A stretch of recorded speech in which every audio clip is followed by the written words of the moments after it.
I will go to slide 14. So I'm going to focus on those 5 slides, slide 14 to slide 18. Okay, so let's go to those slides. The Zimbabwe National Qualification Framework was established in 2018. So it has been in existence for very few years. I think one of the advantages we've had is the fact that we're very close to South Africa. So that was one of our biggest benchmarks, although we looked at other African countries and other countries in the global north and global south. The primary objectives of the Zimbabwe National Qualification Framework is to establish pathways for vertical progression of education and training qualifications, to establish pathways for horizontal comparability of education and training qualifications, and increasing coherence between education output and the needs of the labor market. Therefore, the ZIMCHE integrates education and training into a unified structure of qualifications recognized locally, I would say continentally, and globally. It provides a mechanism to relate basic, tertiary, and higher education frameworks to each other in a manner that recognizes prior learning and mobility of learners and graduates. And one may add the portability of credits across the entire system of education and training in the Zimbabwean case, which involves TVET institutions as well. It provides for the horizontal movement of learners through the standardization of similar courses in institutions of higher and tertiary education. Slide number 15. The NQF integrates the whole education system in the country through the following 3 major mechanisms: the establishment of pathways for vertical progression of education and training qualifications, the establishment of pathways for horizontal comparability of these qualifications, then the development of standardized qualifications for increased coherence between education output and the needs of the labor market. Like all countries, our focus in terms of the labor market is really to prepare students from primary and secondary education to vocational and technical education to university education. You know, the common employability skills that we all know, such as ability to work under pressure, capacity to be flexible in the workplace, ability to meet deadlines, understanding the nature of one's business or organization, demonstrating leadership skills, demonstrating management skills, taking responsibility for personal professional development, and demonstrating initiative in the workplace. And like the other speakers have said, with the new emphasis now on online teaching and learning and the usage of the affordances of ICTs, these technical skills are becoming extremely important. If I go to slide number 16, the ZIMCHE synergizes the vertical progression of linkages between the Zimbabwe Secondary Education Council, the Higher Education Executive Committee, and the Zimbabwe Council for Higher Education, which is my own organization, which deals mainly with tertiary institutions, primarily universities, which these 3 are the primary regulatory agencies for basic education, TVET and higher education respectively. And we constitute a national committee that oversees, in terms of governance, that oversees primary education, secondary education, TVET education, and higher and tertiary education, including teacher education and polytechnical education. The ZIMCHE in the Zimbabwean case establishes the mechanism for putting in place what we are now calling the minimum bodies of knowledge, which are operational at the higher and tertiary education levels. In the South African context, they call these the SESM categories, the classification of educational subject matter. So in the Zimbabwean case, the ZNQF establishes mechanisms for putting qualification standards and skills proficiency schedules through subject, program, and trade panels at the vocational and technical level, especially in our technical institutes and vocational institutes. These issues of subject, program, trade panels are very critical. In fact, they are the driver for quality assurance. They are the driver for common standards. They are the driver for common examinations at this level. This enables a harmonized credit accumulation and transfer system that we call ZIMCHE. And in the Zimbabwean case, this harmonized credit accumulation and transfer system is already in place. And this committee that I talked about earlier on, which is made up of ourselves, the Zimbabwe Council for Higher Education, and the what we call HEXICO, the Higher Education Examinations Council, and the Zimbabwe Examinations Council, which looks after primary education examination systems and quality standards, and secondary education quality systems and standards. In the Zimbabwean case, we are probably one of the few countries on the African continent that for high school, our students go to what we call Form 6A levels. So they spend 6 years in high school. For primary school, they spend 7 years. And obviously at the university level, especially for the bachelor's degrees and the TVET colleges, that will vary from 3 to 4 years, depending on where the student is studying. In terms of other aspects, slide number 17, in terms of other aspects of the ZNQF, the framework provides for the harmonization and the standardization of both the new and existing Zimbabwean qualifications. So the bodies that I talked about earlier on are the bodies that look into the registration and the quality assurance and the standards of the qualifications. For example, for us in the Zimbabwe Council for Higher Education, we register new academic degree programs, but we also oversee the quality assurance of these programs, especially at the degree level, at both the undergraduate and postgraduate levels. The Zimbabwe National Qualification Framework gives the 10 levels of qualifications from basic, tertiary, and higher education. I think like most other African countries, we have got these 10 levels that we have in our Zimbabwe National Qualification Framework. The ZNQF provides the relevant level descriptors in terms of knowledge, in terms of skills, in terms of competencies, and even in terms of attitudes. At the moment, one attitude that is being laid emphasis on right from ECD, early childhood education and development, is the whole area of values, because we feel our values have gone down in the gutter, and the education system becomes one of the few places, one of the critical places that we can enhance and impart certain values in our students. So I'm saying the ZNQF provides the relevant level descriptors of knowledge, of skills, of competence and attitudes for each respective ZNQF level. The governance of the Zimbabwe National Qualification Framework is through the Ministries of Higher and Tertiary Education, Science and Technology Development, and the Ministry of Primary and Secondary Education. These are the two ministries that are really responsible for the governance of the Zimbabwe National Qualification Framework. The coordinating mechanism is through the National Alignment Committee. The National Alignment Committee brings together all the stakeholders.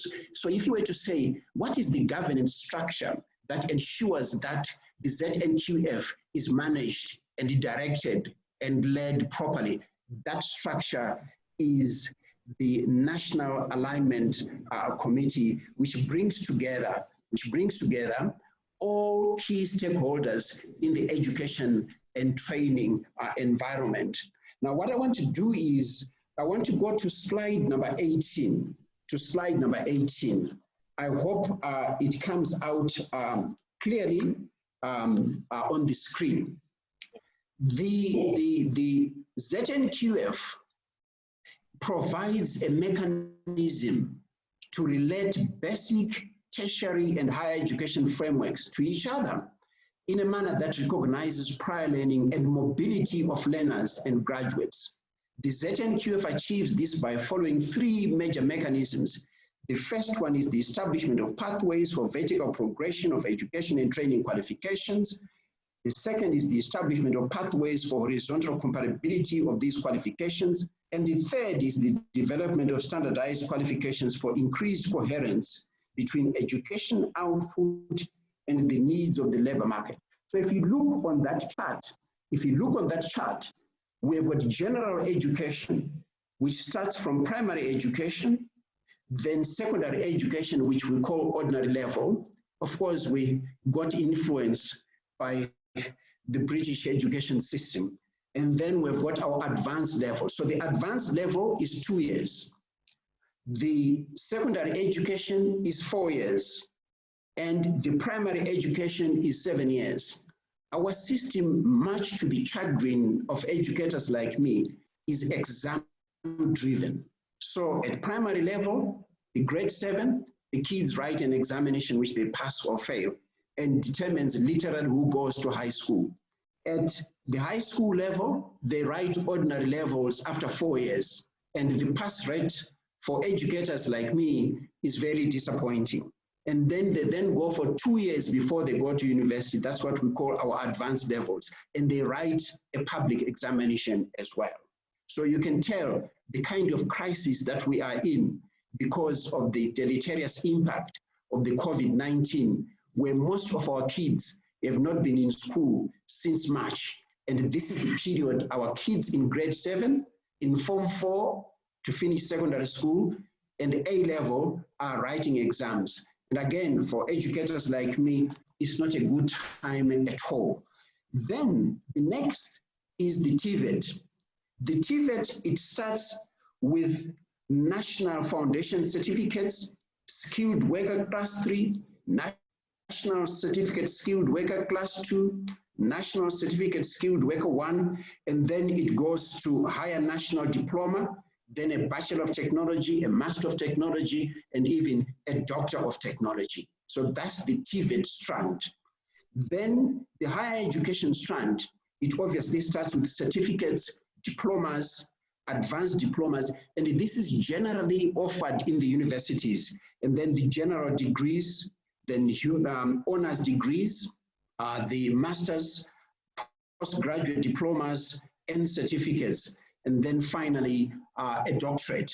Then the next strand in our ZNQF would be the professions, which start really with the basic stuff and moving way up to professional level 3.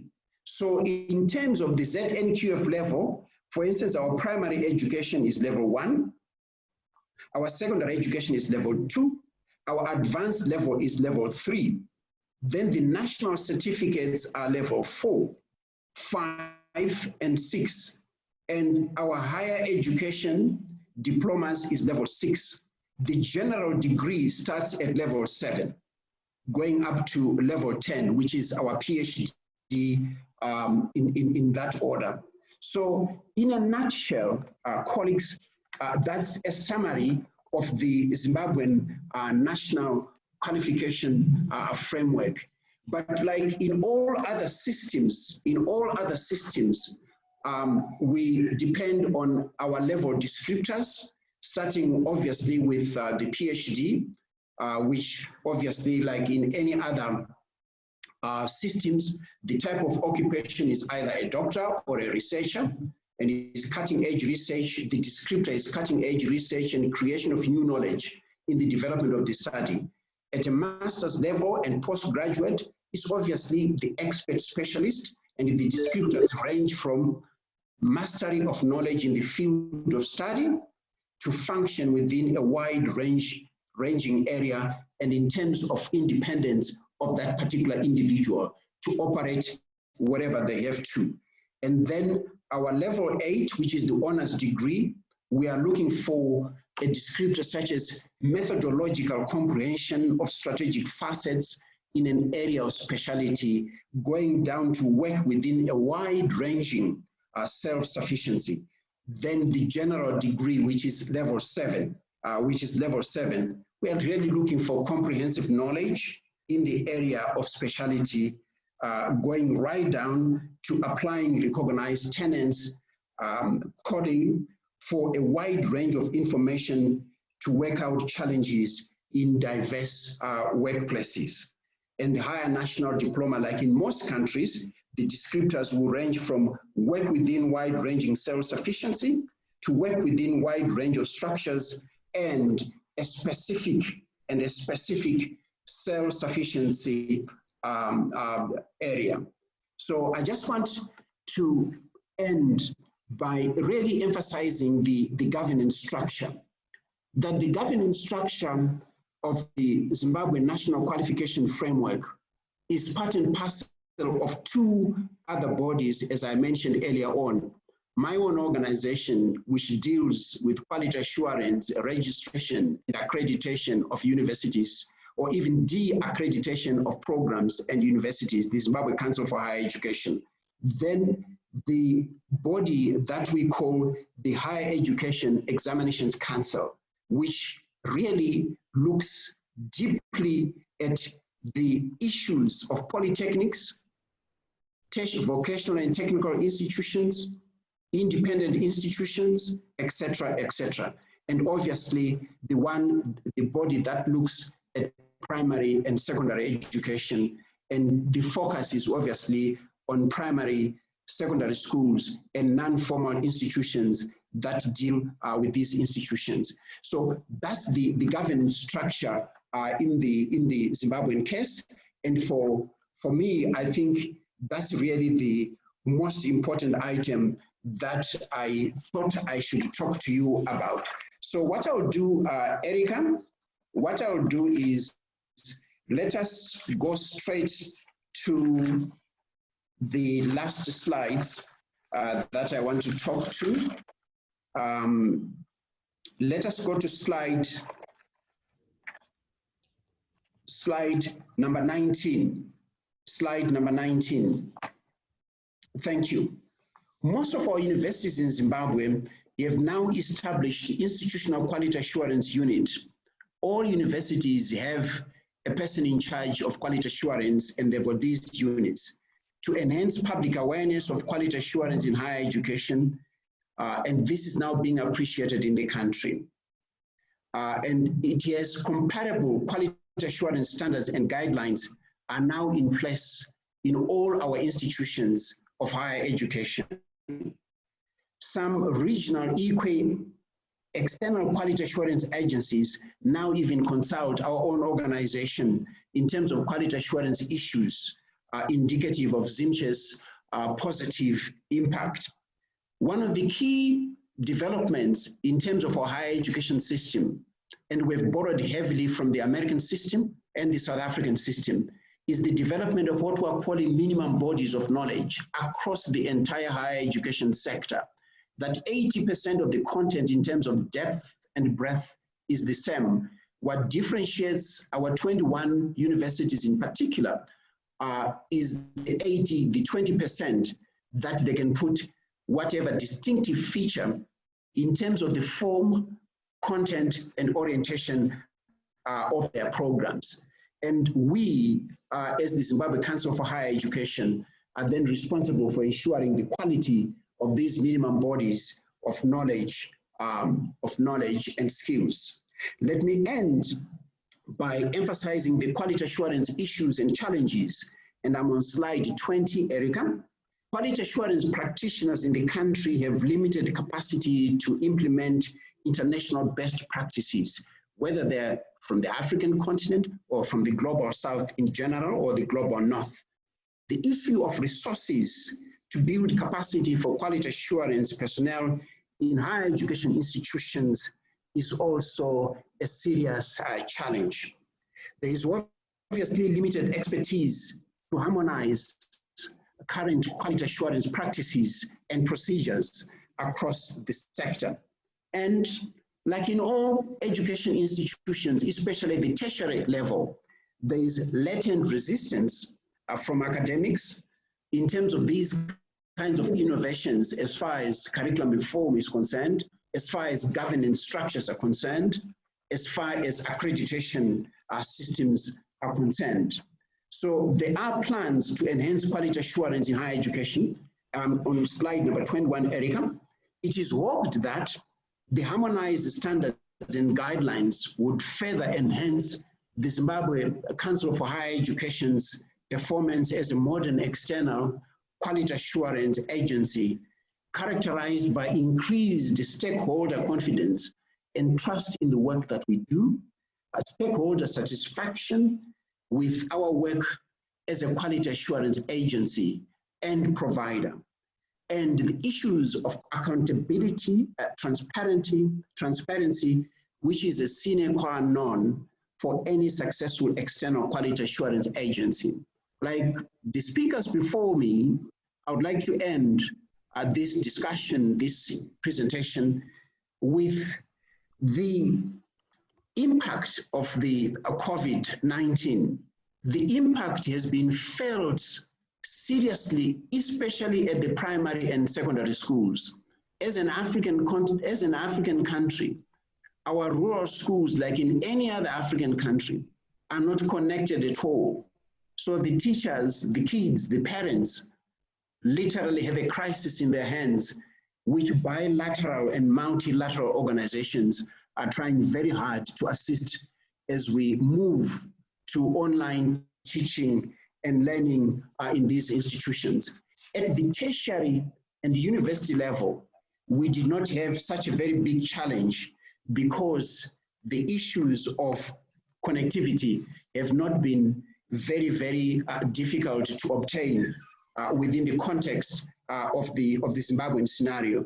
So the ZIMCHE, my organization, and the organization that deals with secondary schools and primary schools, the Zimbabwe Council for Education, and the organization that deals with vocational and technical education, which we call HEXICO, are working so hard to ensure that our students across the board have got devices, that our teachers have the training to be able to develop online teaching and learning materials, to be able to assess students online, to be able to examine students online.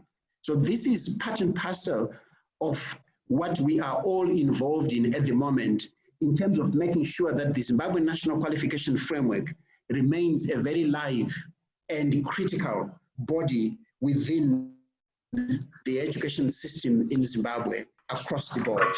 I thank you.